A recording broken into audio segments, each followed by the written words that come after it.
So hey guys, finally দেখতে পাচ্ছ আমি ভিড়ো গাড়িটা নিয়েই ফেললাম। তো আমার সামনে সোজাসুজি দেখতে পাচ্ছ যে ভিড়োটা আছে ওটা আমার ভিড়ো, আর ওই পাশের যে ভিড়োটা আছে ওটা একটা দাদার ভিড়ো। আর এই দেখো দাদাটা এখানে দাঁড়িয়ে ফোনে কথা বলছে। তো তোমাদেরকে আমি একটাই কথা বলবো, তোমরা যারা যারা গাড়ি নিতে চাও তো গাড়ি নিতে পারো, আর ভালোভাবে মেহনত করো গাড়ির পেছনে। আমিও প্রচুর গাড়ির পেছনে মেহনত করি। আর এই ভিডিওটা দেখতে পাচ্ছ এই দাদাটার। তো এও ভিডিও বানায় ইউটিউবে, আমিও ভিডিও বানাই, আমি আগে থেকেও ভিডিও বানাতাম। আর তোমাদেরকে একটা কথা বলি, একটু সাপোর্ট আর সাবস্ক্রাইব লাইক করো, কেননা তোমরা জানো প্রচুর মেহনত লাগে ভিডিও বানাতে। আর ও দেখো ফাইনালি ভিডিও বানানো ব্লগিং বানাতে শুরু করে দিয়েছে, সবাইকে নিয়ে ভিডিও বানাচ্ছে, আমিও ভিডিও বানাচ্ছি। কারণ দেখো পার ডে আমাদেরকে ভিডিও আপলোড করতেই হবে, তো তোমাদের ভালো লাগার জন্য ভিডিও বানাই।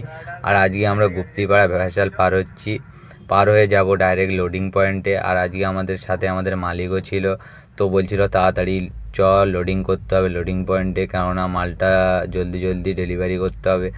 ওই জন্য আমরা লোডিং পয়েন্টে তাড়াতাড়ি যাওয়ার চেষ্টা করি। তো ওই জন্য গাড়িটা আস্তে আস্তে ভ্যাসাল থেকে নামিয়ে এবার সবাই লোডিং পয়েন্টের দিকে বেরোবো।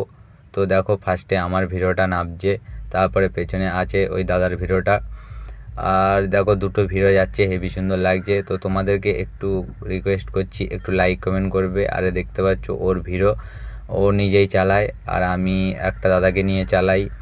তো আমরা ফাইনালি ঘাট থেকে বেরিয়ে সোজা দেখতে পাচ্ছ রাস্তায় কত পুজো হচ্ছে, আর আজকে দশমীর দিন।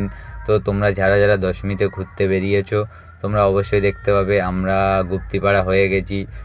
লোডিং পয়েন্ট আমাদের খুব কাছেই গুপ্তিপাড়া থেকে। তো তোমরা যারা যারা ভিডিওগুলো দেখো অবশ্যই তোমাদেরকে বলছি একটু লাইক কমেন্ট করবে। আর আমাদের খুব জোরে খিদে পেয়ে গেছিলো, তো তার জন্য আমরা দাঁড়িয়ে গেছি। আর আজকে তোমরা তো বুঝতেই পারছো দশমী পুজো, সারা জায়গায় নো এন্ট্রির জন্য আমাদের খুব জোরে খিদে পেয়েছিল বলে ওই জন্য আমরা দাঁড়িয়েছি এখানে। তো সিঙ্গাড়া নেব এখান থেকে, নিয়ে আমরা গাড়িটা ছাড়বো লোডিং পয়েন্টের জন্য। তো ভিডিওটা এই অবধি, ভিডিওটা যদি ভালো লাগে লাইক কমেন্ট সাবস্ক্রাইব করবে।